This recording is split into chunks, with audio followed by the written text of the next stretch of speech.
Based on the work of the university's modernisation fund, we knew that there's a real desire for a shared facility. We're talking about collaborating with high-performance computing, cloud computing. This is going to be a real trend, and this sets the basis for that kind of team working across multiple institutions, multiple projects. And with the shared data centre that was brokered by JISC and Janet, we now have a natural home for those collaborative consortiums.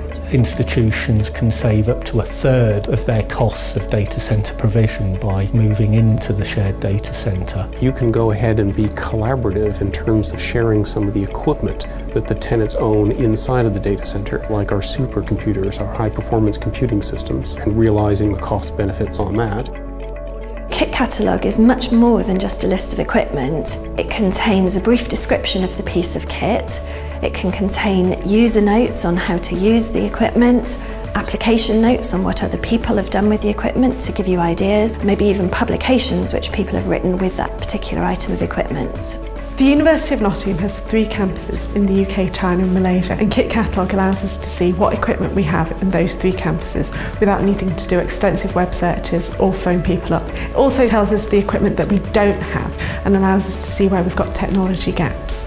At Newcastle, what we've found with the Kit Catalogue is that people, when they're applying for research grants, for example from government sources, instead of just automatically requesting a piece of equipment as part of that grant, they're taking the time to search the Kit Catalogue to find out if there's any other equipment available that they could share rather than buying it themselves, which has been obviously a really good efficiency saving for us, but it's also meant that people have had the opportunity to collaborate with others who they wouldn't necessarily have known before.